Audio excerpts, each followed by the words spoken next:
Hi, everyone, and welcome to the 25th episode of the VC Act podcast. Every week, we bring you insights and reactions from top VCs, LPs, and angel investors reacting to the latest news on startups, VCs, and investment rounds.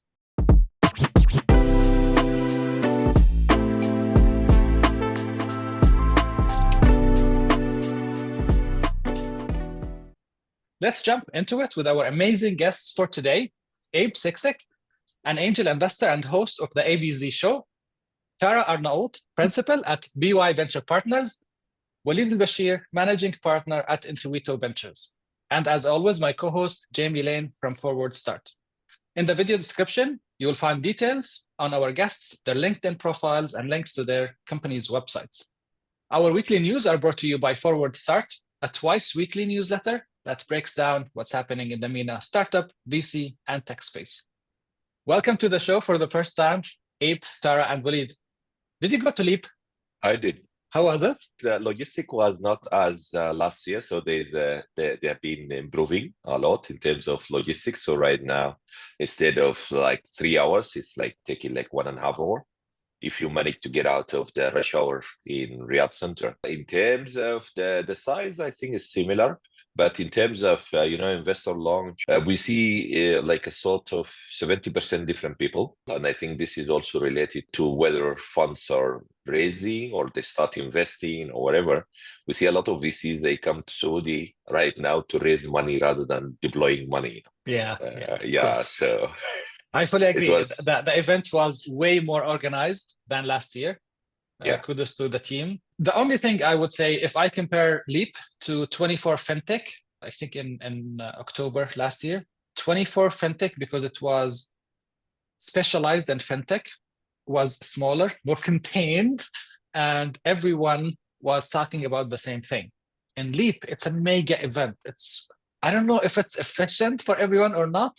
It has everything, government, big corporations, almost all the industries, and of course, startups and investors. But the startups and investors area was the smallest, by the way. I agree. Even comparing with Beban, back in November, it was in terms of the quality, it was more focused. Even founders and investors, they have a bigger room in order to discuss and to have. And I think this is their strategy. What I feel, I've been in tourism promotion boards and stuff like that, so I could see where they're coming from. They're getting everybody like in one place, and then they're putting these verticals where people can have a more elaborated communications. Maybe business tourism. I also think because they're trying to create this ecosystem around Leap, right? So like what Jitex did for the last 20 years in Dubai, really nobody really goes to Jitex. Well, they do, but they attend, but it's what's around the Jitex, all the, meet and greets, all the demo days, all the events, the site. These are what I think they're trying to do. I think I've been hearing a lot more this year about Leap, about the side events. I got invited to so many of them, which is good. That means they're trying to build this whole ecosystem around this. Because I've been going to Jitex for 20 years, and I'm telling you, I don't think I've ever closed a deal in Jitex, but always you meet so many people that lead into different conversations, and I think it's more those ecosystem builders. 100% agreed, by the way, Abe. I always feel like these events are more about what's happening in the surroundings rather than the event itself. I mean, I was unable to attend Leap this year, so Walied, it's good to hear that it was much more organized and great surrounding events, but I could not just Leap. I think with things like even Web Summit, STEP, North Star, Jitex, you always feel that it's the events around it that bring the most value. And so I mean, I think that Saudi's really bringing that ecosystem to light this past year, maybe. 100%. Yeah, it's a celebration for the region. I love it. Exactly. I love it anyway. So it's the biggest event. It's packed with VC and startup announcements. Honestly, we were overwhelmed with the number of news and announcements for this week. So we decided to split them into 2 weeks. This week, we will focus more on the major funding rounds and the new VC funds.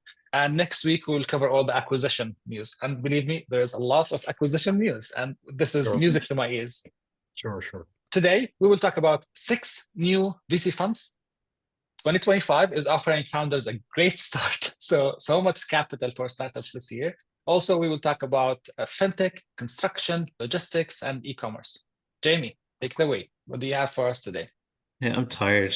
I wasn't that leap, but I'm as someone who's covering the space, I'm just really tired. It felt like I was at it. As of this morning, I've counted 21 funding announcements from startups of varying sizes, from pre-seed to obviously Series E. With Tabby, as you mentioned on the fund side of things, just so many. And look, then there's the reality of, you get the sort of glossy, shiny headline in terms of the headline number, but obviously it requires interrogation then in terms of getting under the hood of exactly what that means and entails. And is this the first close? Is this perception sort of match reality? So look, I think as much as we'll be unpacking it this week and next week, I think we'll be unpacking it for the next couple of weeks. Truth be told. So look, let's start. It's also a situation where I think every day I thought, okay, this is going to be the headline announcement. Perfect. Okay, I can start on this. It was like bricks the first day, and I was like, oh no, it's going to be merit next day. And I kind of just knew yesterday morning. I said, there's going to be a big one, surely. I didn't realize it was going to be Tabby, but let's start there in any case, because I guess it is the biggest takeaway from a startup funding announcement perspective. They've announced their 160 million Series E round at a 3.3 billion valuation. In doing so, becoming the region's most valuable fintech company. And also, by my estimation as well, I think the second most valuable internet company in the region as well, behind Talabat.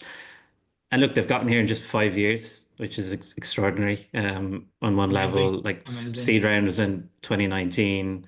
In terms of this particular round, existing investors, Blue Pool Capital. We saw a pension fund as well, Sana Investment Company, also follow-on investment too from STV and Wellington Management, who have, of course, backed in previous rounds as well.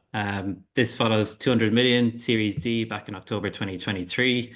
This is actually the longest gap as well between funding rounds, which I thought was interesting. So 18 months between this one. The rest of the funding rounds all took place at the interval of about a year. So incredible momentum too. With regard to progress, since that last funding round in 23, they've almost doubled the annualized transaction volume to over 10 billion now, whilst growing profitably.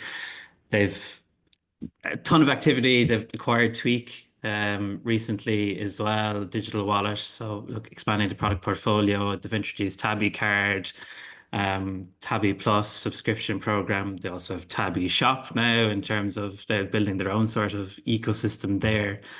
And also it was announced this week, not necessarily by them, but I think someone announced in any case that they've hired HSBC, JP Morgan, and Morgan Stanley as well to lead the IPO process. So some sort of source familiar with the matter there. So look, it's extraordinary and it's great news and it's incredibly exciting. And BNPL is just extraordinary performance regionally. Yeah. And look, we might touch on BNPL globally as well with regard to the bigger players, Klarna and Affirm as well. We will, my friend. It's a $3.3 billion valuation. That's more than Kareem's exit price, right? Talabat went public at 10 billion. With this, Tabby is eyeing an IPO soon, right? And those new investors in Series E, they want to see solid returns. I don't know, maybe 2x from now until the IPO. The big question here is how, at this stage, how can they double their valuation in a year or two? Are we looking at major acquisitions or maybe just pouring money into aggressive marketing and growth plan? How can they do that? So by the way, like I've known Hussam. Actually, Tabby literally started in the next desk in my co-working space. Like Hussam was literally sitting next to me 5 years ago. And he even asked for, he's like, Abe, give me $40,000. And I'm like, you know what? No. But some of my people, I had some people that were working for Startup Bootcamp actually did give them money and they made a very good return on that. Obviously, they're no longer on the cap table. But I think that last round, what Tabby was trying to do was trying to do two things. A, establish like a benchmark before they enter an IPO. And that's something that is very, very crucial for them. And then B, I think they raised this $160 million cushion because they know Affirm and Klarna are coming into the region. So these are two big buy now, pay later players entering the market. Now, obviously, he has the local touch and he has the local advantage. And, I think he also has I would like to say, this cult following locally. So that's something that's going to help them really cement the brand onto there. But the IPO market is something that is very interesting for them. And I don't know if their competitor as well is going to go the same route, because, we haven't heard from Tamara for a while, but I know they're doing well as well. So this is something that they need to look into deeper. And I think that's the whole raise. I think it's more defensibility than anything else. And obviously just to kind of set a price to enter the market. Yeah, and then we'll see what happens from there. I think Abe, you mentioned something interesting about Klarna and Affirm entering the market, because Klarna is also eyeing their own IPO this year. So I think they as well sort of had a raise sometime last year, eyeing probably in the first half of 2025 an IPO. So it's interesting to track sort of what that means for both Klarna and Tabby as bigger players try to enter this market. I think what's interesting though is that the way that Tabby's scaling today, like you mentioned, I think Jamie and Ahmad, is that they've been scaling quite profitably. So unlike global competitors, and what I think we've come to notice is that they've also started to add new financial products. So maybe it's not just a grab new customers, it's how do I retain my customer and extract additional revenue and value from them in a way that I don't think maybe global players are thinking of. And so I think that as a moat or defensibility, that could really help them with this new round. So it's the additional cash cushion and balance, the strong story that they have locally here. They're definitely like the leading player in this part of the world. And then how do I maybe not necessarily continue to acquire new customers? I mean, that's definitely in their plans probably, but how do I also extract additional value from my existing customer base by adding on those value-added services that the Affirms and the Klarna of the world don't necessarily have today, and they would probably struggle to release in this part of the world without localizing first. Great. So I don't know, that's an interesting, I think, play for them. If I could jump in here and just commenting first on what my fellow panelists has been mentioning, I see operating in Estonia as well, and I see Klarna also there. They're tapping into the B2B segment, which I think with the growth that Tabby is doing as of today, I don't know whether this is going to be in their horizon soon or no, as the global players coming to the region. But again, if they want to go that direction, I think that's going to be also a big jump into their growth performance, because again, SMEs, B2B and stuff like that, they could also benefit from such great services. On the other side, you mentioned about the value of the deals and the Kareem and the Talabat, and I think it's very good for the region here to have several like mega exits or IBOs listing and stuff like that. But again, we need to make sure we are connected with reality. I mean, like with the whole valuation globally, we see, trillions, and we see stuff like that. And some of the IBO stocks, even I was listening to a podcast, a couple of days ago, with some of the IT companies, the II companies in US, that their valuation start getting disengaged from the reality. Here, I think what's beneficial for the ecosystem is to have a reasonable sort of, mega Series E, Series C rounds. But again, what you mentioned, that also those investors, they're looking for some return, which also at least double or triple the value of that interest. I was also looking at the report which was published for the 2024 Saudi Venture Capital report by I think Magnet and SVC, and the total funding has almost dropped to a half from 2023, with more deals that's been deployed. So I think we are going more mainstream rather than just focusing on the mega deals, because in 2024 the mega deals were almost like 900 millions. So these are some of the readings, but again, finance for B2C in the region here has gone into a very insightful improvement journey. And also culturally, people in the region here, they lack the financial, education due to being tax-free and stuff like that. So I think this helped a lot of consumers, which solidify their value proposition down the line. Makes sense. And Waleed, you mentioned a good point. The valuations of similar companies worldwide are taking a haircut. Abe, let me go back to you. After the IPO of Affirm, the market cap reached $47 billion and back in late 2021. But then early this year, the market cap went down to $20 billion, less than half. Yes. And the valuation of Klarna was in mid-2021, 45 billion, and in 2022 went down to $6.7 billion. That's what making like 85% decline. Yeah, I know, and that's what Mubadala, I think, bought another round at like 800 million, bought another big chunk of the company. Again, so agreed to what Waleed was saying earlier.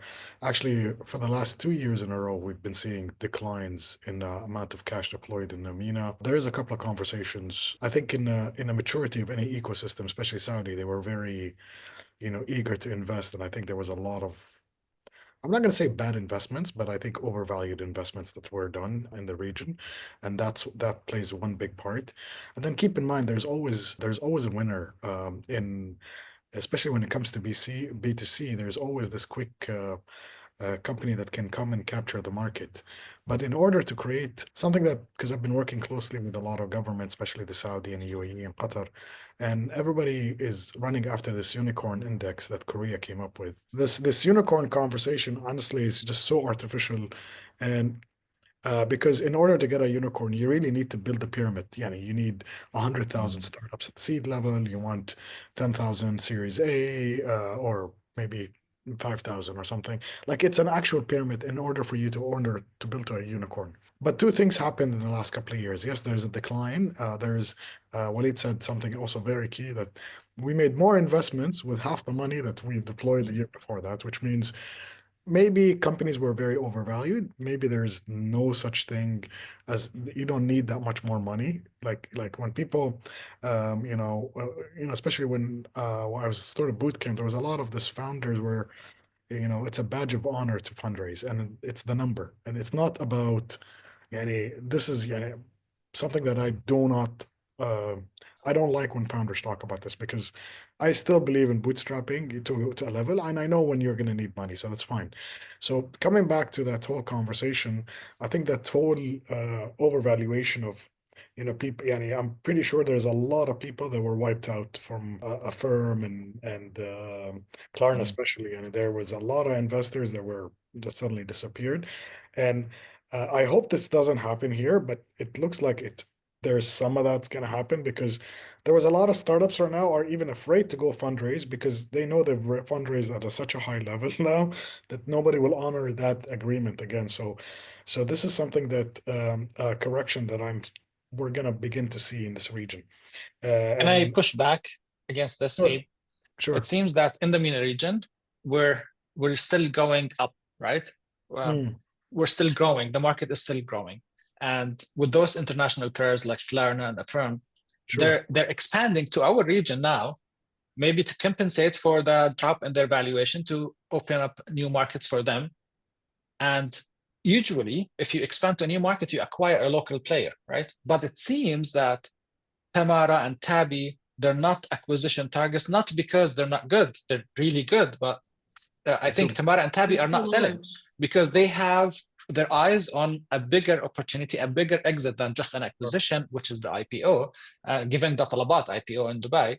So I think we might not be seeing that correction.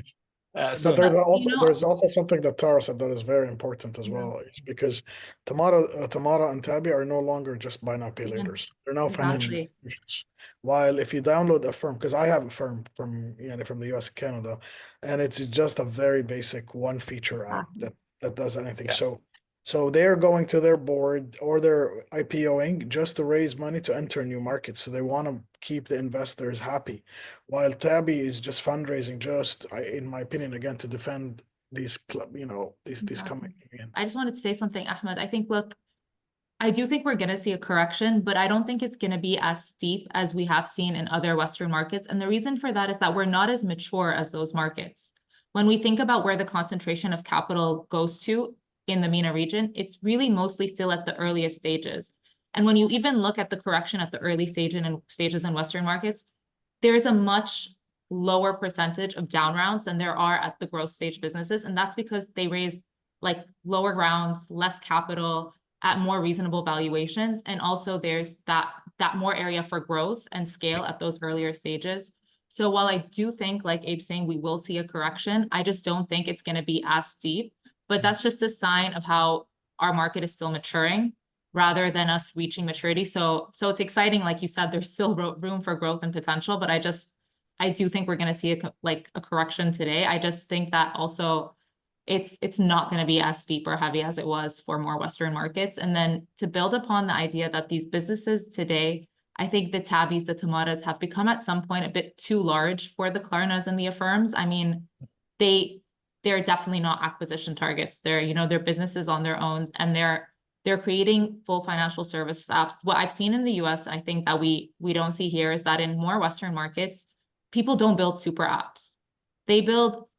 Consumers are more likely to download an app for some very tailored niche service and then have multiple different apps that service them in that service. In this part of the world, and this is modeled after much more Eastern markets that we see in, like, say, China, Southeast Asia, we like super apps. We want the app that gives us not just one tailored service, but access to multiple different services.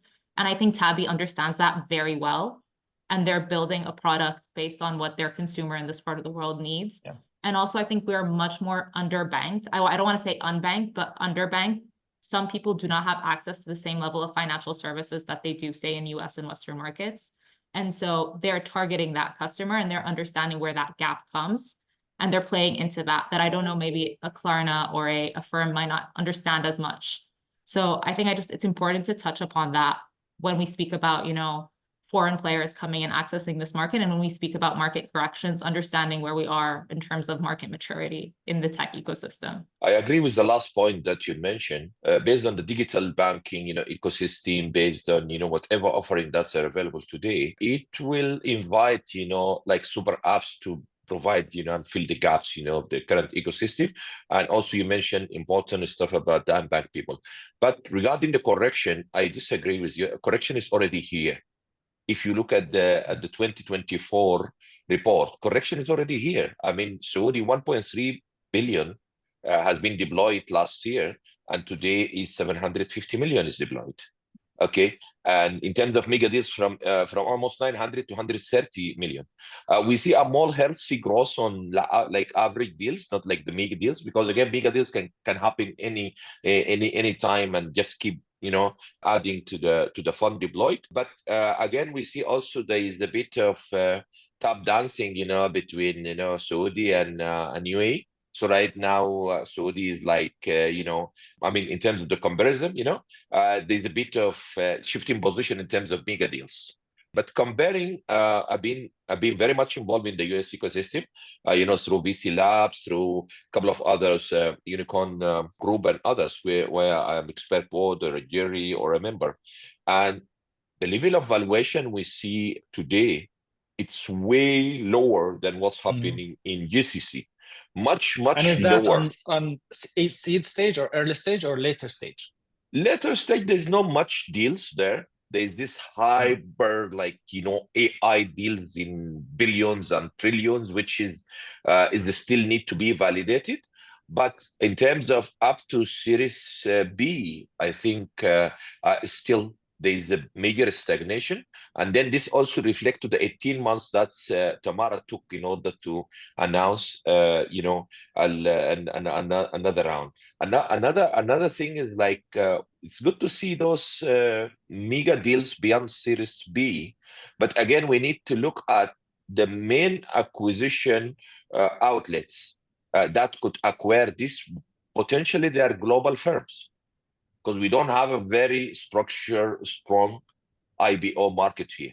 So those global firms, again, you could inflate, but when you go to the level of Series C and you need to talk to the Tigers or the JP Morgans or wherever, again, their strategy will look at the whole the whole globe, not the specific. I think this is worth mentioning. In terms of, we discussed, you discussed earlier about the firms and their appetite to raise fund or no. I think with the mainstreaming of the AI today, the need for fund for early stage startup become much less than it was there before, to deploy resources, to develop the product, or whatever. So a lot of startups, they're going in autonomy mode. They are utilizing AI agents. They are doing a lot with Oh, you mean they less. need less cash, less capital today than ever before? This is what I feel, at least getting more capital efficient through deploying a lot of autonomy on their product development, or their market research, on the stuff through LLMs, generative AI and other tools. We will get into the details of this later in the show when we talk about the VC funds, because we have 6 I have new a point VC of view funds. on this, Walied. I feel But anyway, a little Jamie, aligned, take us. But some differentiate. But actually, I wanted to touch upon something that you said, Walied. I think you said that we're in a correction. I agree, the correction has started, but we do invest quite heavily as well in global markets. So we do a lot of deals in like North America, Europe. I see a lot of really well-priced early stage rounds there. I think that there's still room for a correction in this part of the world. I do see some inflated rounds at the earlier stages here in the MENA region. I think you're right, the correction has started, but there's still more to come. At least that's my opinion. I mean, I don't know, I guess we'll have to wait and see what happens, but I do think there's still a little bit more to come in terms of like a correction in this part of the world. Yeah. I thought today we will talk about a new industry, the construction industry, but then it's actually a fintech play in the construction industry. Jamie, what's happening in there today? Yeah, I'm just gonna plug myself here and say that in my predictions at the start of 2025, I said ConstructTech was going to have its breakout year, and lo and behold, for once, we have 2 companies today raising money in the construction field. Yes. Yeah, we do, and we've had 1 or 2 so far already, and I know there's 1 or 2 others who haven't announced yet, as well to follow. So. Yeah, and to your point, layering a fintech solution in this instance, again, buy now, pay later in the case of both Build Now and Bricks. So maybe let's start with Build Now, because there's sort of something strange going on there as well on the sort of infrastructure fund side of things, that sort of partnership with Joa Capital too. So look, I won't go too granular into the detail, because look, let's chat about it. But in short, Build Now, buy now, pay later, they've raised 10 million. It's a combination of debt and that new sort of financing instrument that STV announced, it was a year or 2 back, called NICE, so it stands for non-dilutive equity sort of financing. I don't think I've got that acronym exactly correct, but you get the gist of it. I think so. Look, that's what they do. But they also have this, as I mentioned, the partnership with Joa Capital. So they're launching Joa Infrastructure Fund 1. So it's an 80 million fixed dividend trade finance fund. 10 points for whoever would like to explain exactly what that entails and go into the nuance of it. So look, let's park that for a moment and we can get into it in greater detail. And then I just want to highlight as well Bricks, because it probably makes sense to chat about them in conjunction in reality. Bricks is my favorite startup in the region. So I'm going to go ahead and say that straight away. I absolutely love what they're doing. Ibrahim is a fantastic founder, former MD, global markets at Kareem, just a terrific guy, and what he's built, I think, with Bricks already in such a short space of time was fantastic. They only emerged from stealth, I think it was last year, with an 8 million Series A1. They've expanded that now to 17 million. In total, so 9 million this time around, and 1 million in debt as well, coming from Jordan-based Capify. They have a pretty stacked cap table, Becker Capital, Wide Ventures. Again, not going to go into everything in detail here. In terms of what they do, it's a procurement platform. I suppose ultimately in its simplest form, but again, they've added this sort of BNPL layer on top of it. They're diversifying the product offering as well as they move forward.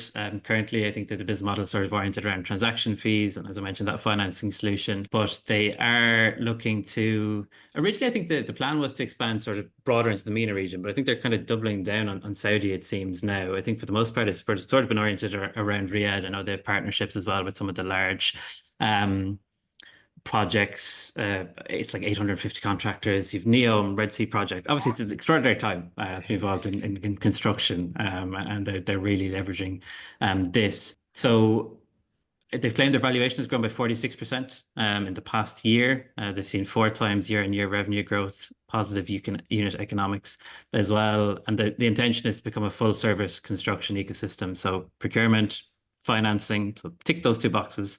And they're also looking at workforce supply and equipment procurement and rental as well. And also they're talking about this interesting sort of opening this corridor with China as well, which I think is particularly interesting in terms of sort of importing hard to find goods, sort of white labeling those and potentially selling those on to interested contractors too. So yeah, loads going on in construction. Where do we start? Where we start? Yeah.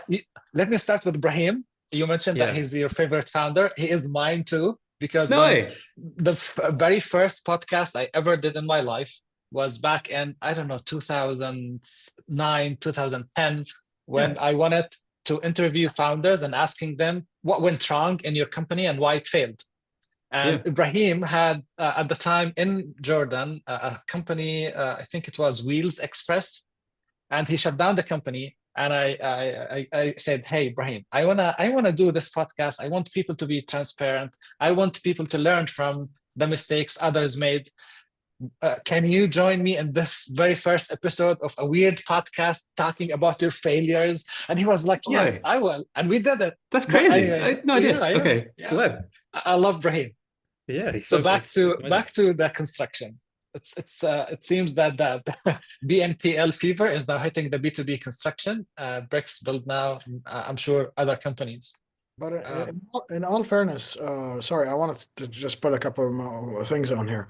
Like construction has been out there, especially construction technology company has been out there for 10 years. They got funding, but they never did the PR and the whole startup routes. The only reason I tell you that is because I've been involved with Big Five, which is the biggest show of construction in the world. And I've been running their startup era for the last 6 years. Literally, I've been mentoring, judging, and all these startups. And, you know, the thing is a lot of them were these, all right, it's going to sound weird when I say, a lot of these were like late 40s, early 50s guys in construction who start something like a software development house, but they don't think they're a startup. But they in reality they are, right? And some of them had some big rounds. We even at Startup Bootcamp had a very good company called Procurify, which is a procurement platform, and they actually started as lighting.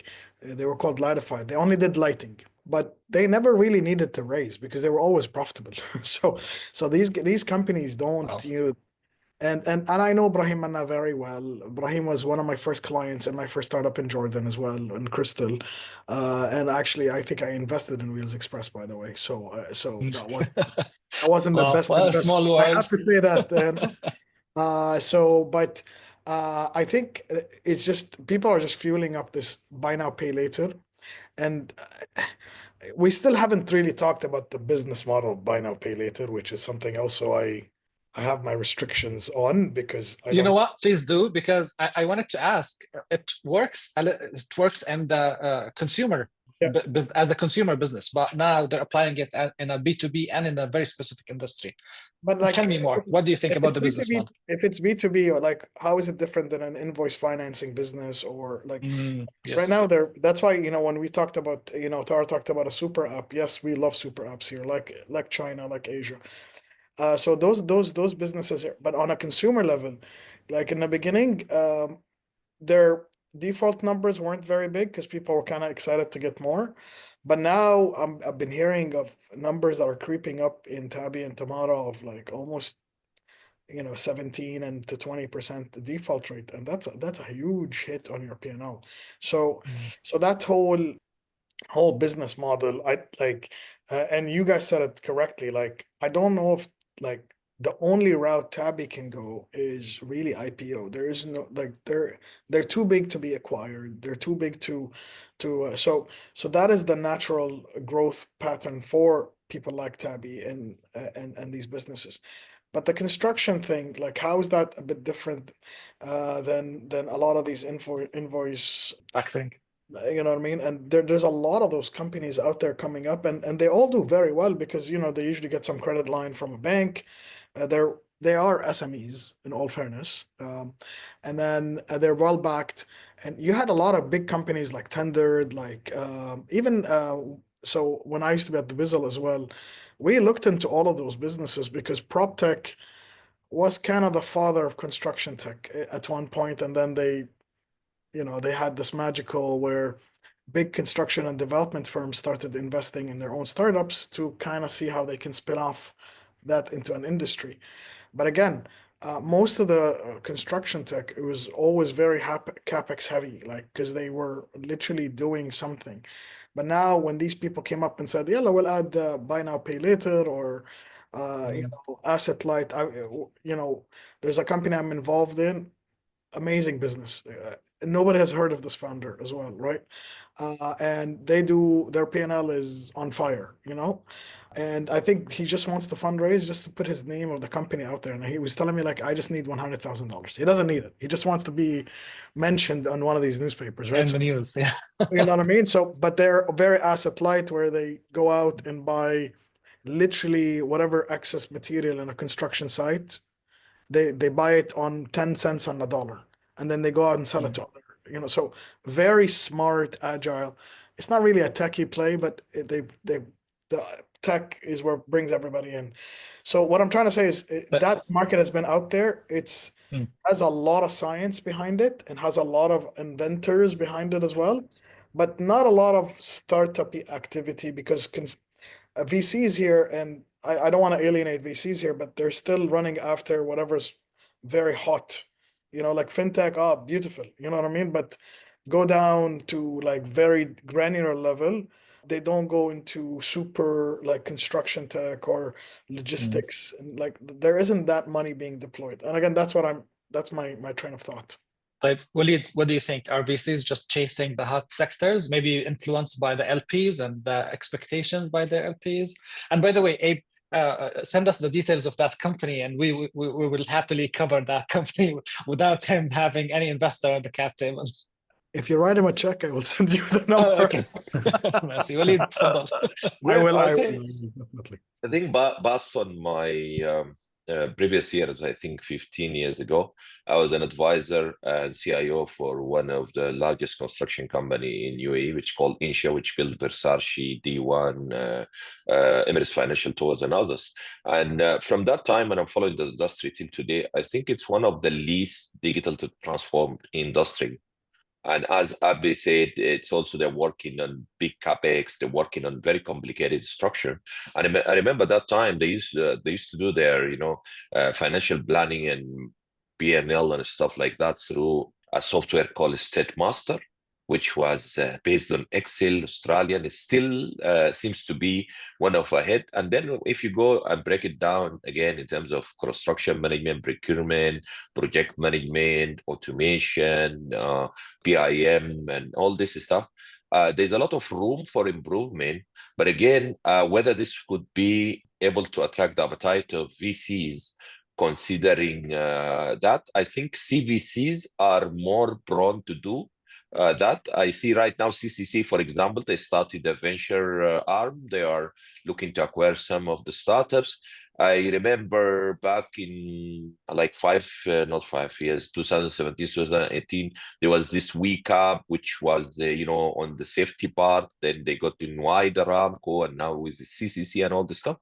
So again, CVC they could play a major role. Like those top construction company have their corporate innovation arms and try to solve their own problem. I think this could be more viable approach. The problem is big, and there are plenty of areas that need improvement into that. Talking about the prop tech, and the relation with the construction tech, I think prop tech also it's showing a trend over here. I see right now. Recently, I was in Estonia talking to startup wise guys, and also mentioning that their launch of their PropTech, accelerator over here, led by Ayaz Zaghani, who's a close friend of mine. So I think based on the capital involvement in these industries, the liability, the issues, the requirement for digital transformation through startups or through investment or CVCs, it's very crucial. But again, there's no clear guidance on going forward with it. $80 million from your capital, I don't know how it could help with this size of fund. Again, but again, maybe for a small level construction, that's about $1 million, $2 million that we see in other cities in the region here, like not the capital particularly. This could be delivering significant value.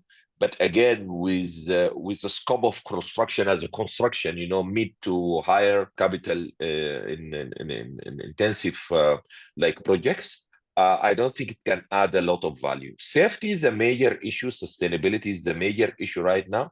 So I think most of this fund could go into de-risking the liability against those companies, making sure that they deliver the projects in a proper manner. I think this is the area where there could be much appetite and a faster return of investment in construction technology. Welcome anybody who agree or disagree with me. I'd like to know your takes on that as well. Walied, I love disagreements on this show, so please disagree. No, so I'm actually gonna agree mostly, to be honest, because I really agree that when we think about capital allocation and when we think about who are the capital allocators in this part of the world, it's very important to have everyone across the capital stack. So you want your venture debt providers, you want your early stage equity providers, you want your growth equity providers, but you do also want your CVCs, because they are the people who promote a lot of innovation in niche markets and segments. Because like Abe made a very valid point as well, sometimes you see venture investors, and as a venture investor myself, try and follow trends. And I hope that we don't do that, and we like to take a contrarian view and help, support early stage founders who are really disrupting across industries. But it's important to have those CVCs, and that's why we as well at BY, I think it's super interesting, is we allow our LPs, who are some of the largest operators, come and participate with us via our co-investment mandate. And so we see a lot of other venture firms do that as well, is that when they take those large bets into those, innovating businesses, whether it's in construction tech, prop tech, even things, for example, like retail technology, supply chain, like across industries, we'll go then at later stages when we're not so well poised to participate, offer up that allocation to our LPs who really see some interesting synergies with our portfolio and really want to participate to also, bring that technology into their business and allow that technology to augment what they're building and doing internally. And so that's how we see a lot of innovation in this part of the world. And Walied mentioned firms like Walied as well, or like the CVC arm of Aramco. And so I think it's really interesting that movement, and really pivotal to have those CVC firms in this part of the world. And also, I think we see a lot more like LPs who are operators participating in venture funds rather than just sovereigns. So earlier on, a lot of those funds were raising primarily from sovereigns, which was super important and very necessary. But we see a lot of operators also wanting to participate in venture. And that's more important, I think, to see our ecosystem flourish and grow, because those are the people that are going to want to bring that tech in-house and actually allow that technology and that innovation to augment what they're building. Especially, Tara, most of the wealth generated in GCC is from construction. Exactly. Based on the family offices and whatever, most of the wealth is generated on real estate, basically, building. If you look at most of the family offices around here. Yeah. Agreed, yeah. And just worth highlighting as well, I know, Tara, you touched on Walied Ventures. I mean, their fingerprints are all over pretty much every construction technology funding announcement over the course of the last 2 years. I mean, Tendered, Wakecap, Bricks, obviously in this instance, they've raised, I think it's US-based, Mighty Buildings as well. They had a big sort of Series B round last year as well. So, I mean, they're really driving that forward as well, especially. There's this sort of non-conventional or non-attractive to VC sort of industries that need some people to get their hand dirty and get into those industries, because again, they need to be sorted out. Our firm is focused on Industry 4. Is not an easy area to go. But again, after COVID, we figured out there's a lot of issues with supply chain, logistic, automation, other stuff that is crucial to solve. So again, we need to go beyond this marketplace, fintech, e-commerce, which is mainstream, a lot of revenue. But again, it solves pretty much the service of the problem. It does not go deep into, what makes the daily living look like, I think also keep in mind those CVCs conversation, because I have a lot to say about CVCs. We've worked with a lot of CVCs, especially triple C, like CCC. Last year, for the last year and a half, I've been working directly with Aramco and Aramco CVCs. And Walied is their VC arm, but they also have an arm called Prosperity 7, which is close to like almost $2 billion from what I understand. And they're the ones that get our hands dirty. But again, like I don't know their portfolio very well, but I know they've done a lot of heavy hitting logistical, like drilling companies. They've done AI and drilling. They've done a lot of things, but that would complement to the Aramco business, right? So keep in mind the Aramco ecosystem is massive. We're petrochemicals. We're talking about logistics. Aramco has something like 30,000 cars a day that leave their plants in Saudi alone. So there's quite a bit of that conversations. But CVCs have not been, sadly, I've been seeing the trend of a CVC being a vulture, literally, offering, taking a chunk of a company just for the opportunity to talk to me kind of thing. And I'm not going to name names, but I can if I want to. But this is something that we've been seeing. So that whole there needs to be money deployed. Like in the end of the day, growth of startups come from two places: either actual contracts to validate their products or actual cash. And there is always a nice mix. When you go to mature markets, there's always a nice mix of that, right? Here, the CVC, I think, is just in a very early stages of people just trying to set up. Waleed said something very interesting: family offices, and they are the ones that drive the CVC business, in all fairness. And it's always very interesting to see the three generations in a room, between the grandfather, the father, and a son. The sons are trying to push the CVC. The grandfather is actually, usually, believe it or not, the grandfather is usually the most innovative, FYI, because they're the ones who actually saw the vision and built the whole thing. And then the middle, the father, is the person who's driving the business, or like the strategy. And how do we move the CVC conversation to cross all three layers, especially in family office, is the big ones. You have big family offices in Saudi, like the Mhedibs, like the Zamels, like these guys are heavily investing into CVC, into their CVC, but because they're so, their businesses are so wide, they do from automotive to water desalination, and everything in the middle. So that needs to be focused so the money can be properly deployed into places that is needed. And that's something that I think this region is going to see a lot of. Also, one last thing about CVCs, I'm seeing a lot of the UAE did something very cool a couple of years ago, where they opened up the whole family office conversation to attract any family office from globally. And they were very successful in moving a lot of big family offices from Asia and from Africa into Abu Dhabi. And that's something because they wanted to also drive the innovation. Like they wanted to tell people, we're not going to protect you guys on a local level. I want you guys to really compete on a venture level and compete on an IP level. So that also created that whole conversation about the CVC being more mature. So I'm very I'm excited about that, but I don't know where that's going to go. I really appreciate this deep analysis of the CVCs and also the family offices. Moving on to not startup news, but now venture capital funds announcements. We have, I think, 6 new funds. 2 of them are friends of the show. We have Sales Ventures. We hosted Ayat maybe 2 weeks ago on the show. And also we have Sharaka Ventures. We had Faris and Rashid, 2 friends of the show. Congrats. And Jamie, what else do you have for us? Yeah, I mean, there's plenty to get through. Let's do a whistle-stop tour. So you mentioned Sales Ventures there, 50 million investment fund. They also announced their first deployment of some capital too in Torodo. Am I pronouncing that correctly? Startup. Tarud. Okay, there you go. It means packages. Okay, there you go. Fantastic. Thank you. So look, they participated in the Series A round there. I think it was about over $10 million.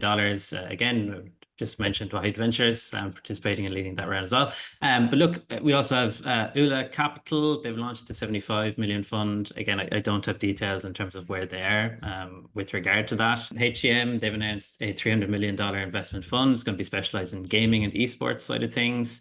We have National Technology Development Program. They've launched accelerators totaling $150 million. Shreka Financial, which you mentioned there, $30 million investment fund announced.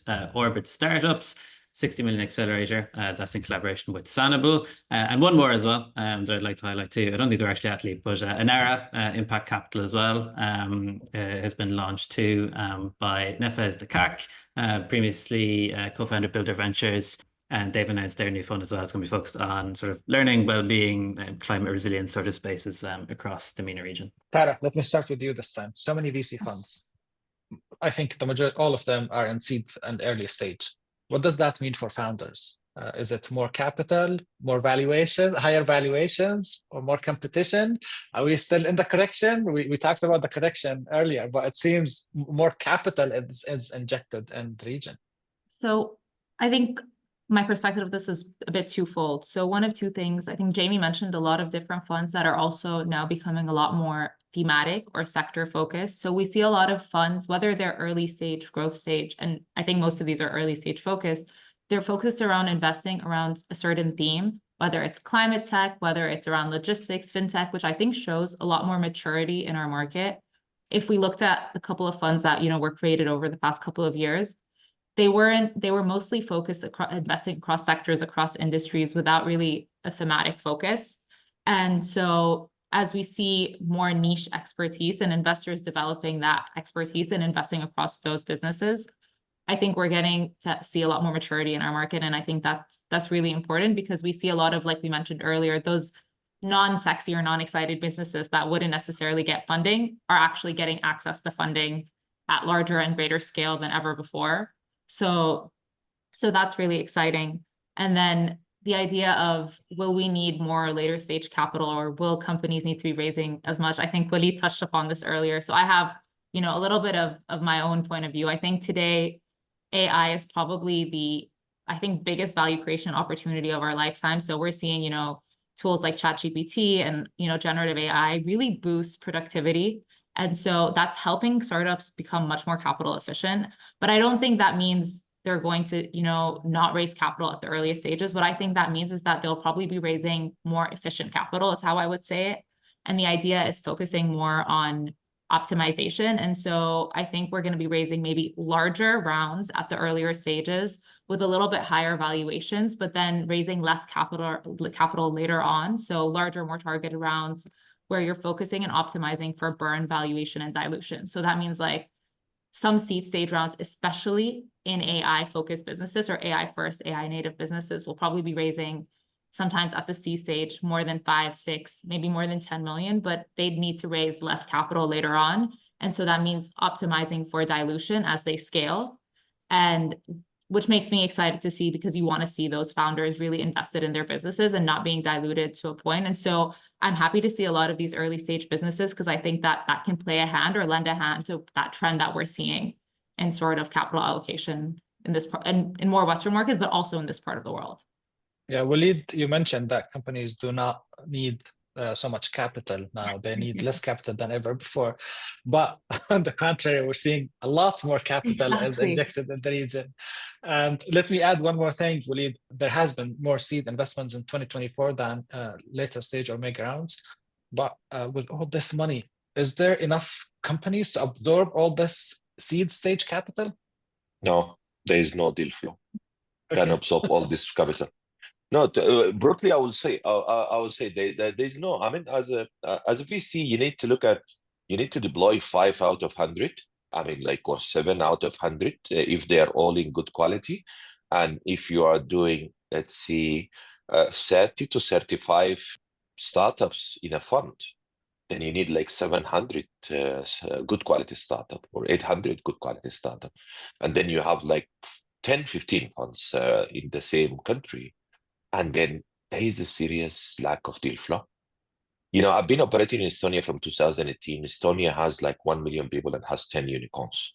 But again, I was in Tartu University demo day about a week ago, the top deep tech university in the world.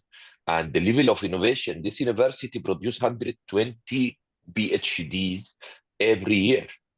And the level of IB generated out of this PhD, it's phenomenal, you know. So still we are moving towards the path of creating this ecosystem. And Abe said as well, you know, you need 700, you know, you need 100,000 at a level, and then you need 7,000 at a level. And this ecosystem is not available. This sort of deal flow is not available here. In terms of capital efficiency, I've been a founder six times myself over the last 20 years, and me coming from operative background, we learned a lot of lessons. You know, I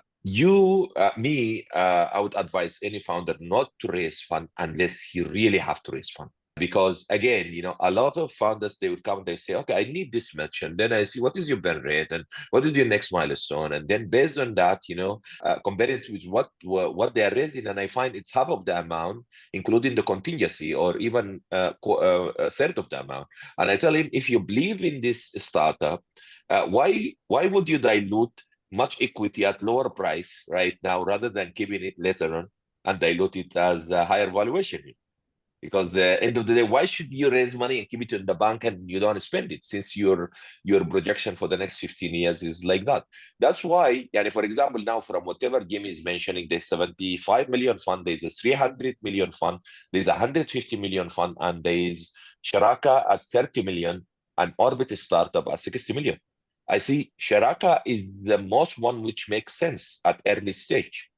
You know, there are other like Orbits, they are like the NTDB supported one and all this stuff. When you come to a government entity and you go into the program with it, okay, sometime you get like Antler took, you know, like 60 million fund to run an accelerator. Orbit right now 60 million again, and the other, this NTDB 150 million.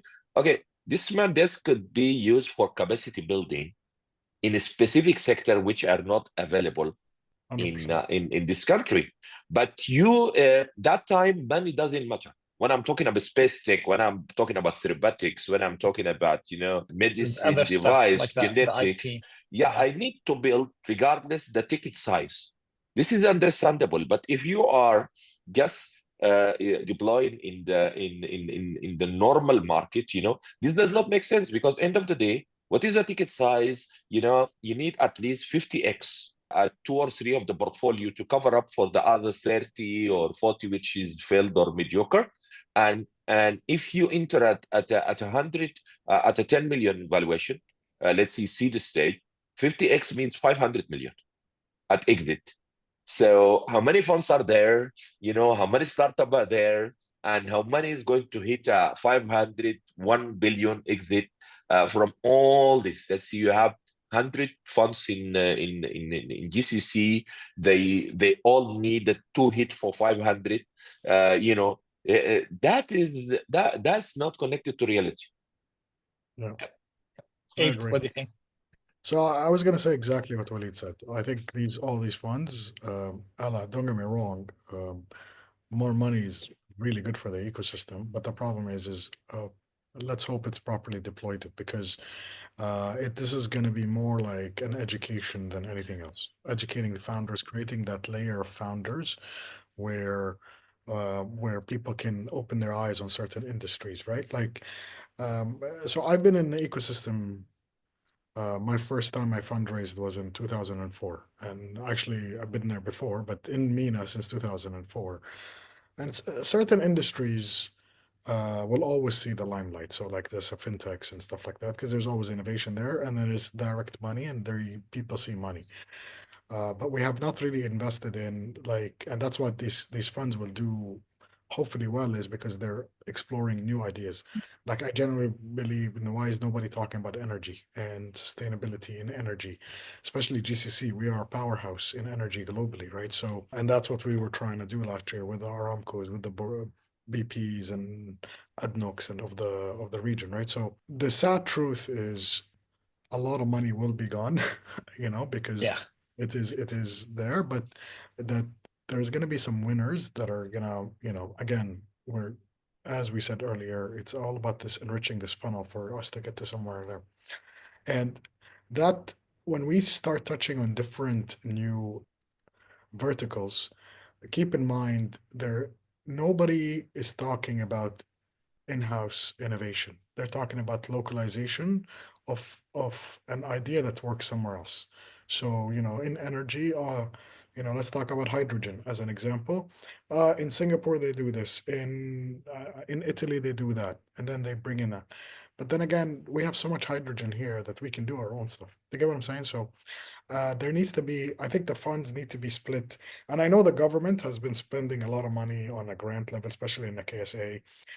Universities like KFUPM, which is a very good university in Dammam, holds something like 700 IPs when it comes to just energy and energy trends. So, but their KPI, and again, it's a universal KPI for all universities, is published IP or published papers, or meanwhile, it's not monetization of this IP. How do you take that and move that off? And that's where real innovation. So if there's some kind of collaborative effort where we educate founders to a level and then open and access to the library of this IP that we can monetize, then that would be the win-win situation. But sadly, nobody's doing that because, the academia always runs in one way and money comes in another. And how do you really get both of them to merge in both? And hopefully more and more ideas, you get more founders running after these universities saying, like, give me this IP. Let me see what I can do with that. Let me see what we can do. And funny enough, I'm gonna mention last time, I think, Walied, and last time I saw you in the airport, right? We were in Azerbaijan, no? I think so, right? Yeah, we were in Azerbaijan. Yeah. And Yeah, I think yeah. coming back from an event where, we were asking, I was doing this Georgia Azerbaijan trip, and they were telling, and the markets they're focusing on were like completely different than the markets we're focusing on. Like we didn't hear cybersecurity or AI or any of that. They were hearing about biotech, and they were talking about like these other sectors that we don't see any money coming in here for, which we should see, because especially in the kingdom, spending so much money on healthcare and infrastructure. And you have some big hospital groups like the Salman Habib, like Saudi German hospitals. They have a lot of money. So that R&D needs to also be activated in a way where founders will come out of that. So I hope that all of those new funds will come in. And also one last thing, keep in mind, and that shows my age as well. I think when I started fundraising in 2004, I think there was only 3 VCs. I even knocked on, I remember Fadi's door and said, مشان الله أعطيني مصاري. Please give me money, right? So, but that was different. That was a different conversation back then. But now there's a lot more people, taking that whole opportunity. There's always been money here. There's always been family and PE and that family businesses and stuff. But there has never been the VC because there was never the appetite for failure. And I think as we grow more and more, the appetite for failure is growing bigger and bigger.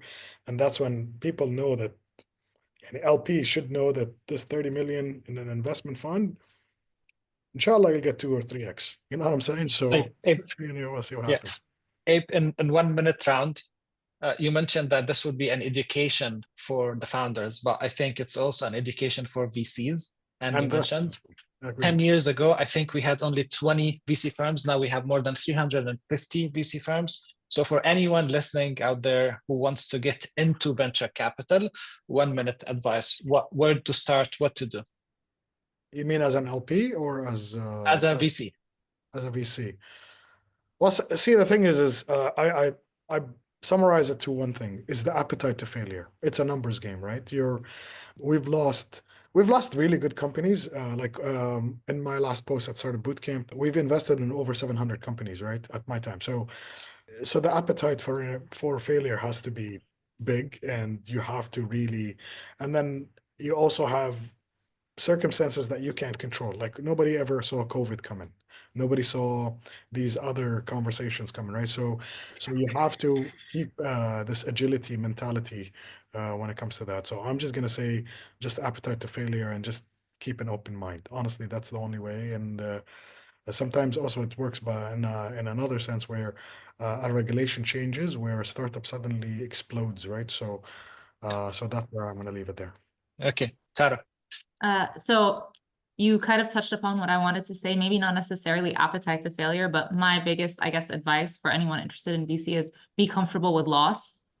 The power law dictates everything we do in venture.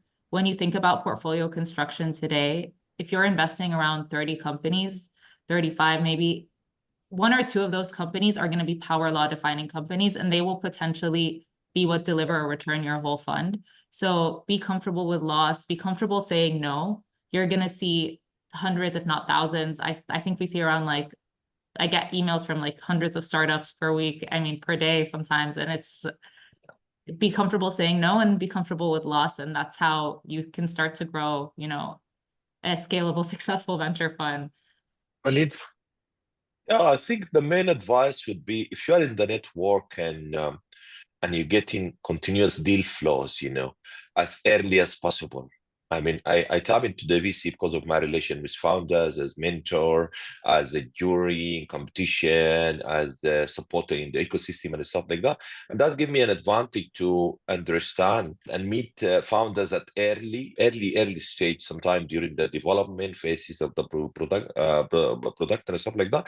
Considering this is for early stage fund, which we are what we are doing here right now. But again, as a term of quality deal flow, it's very crucial.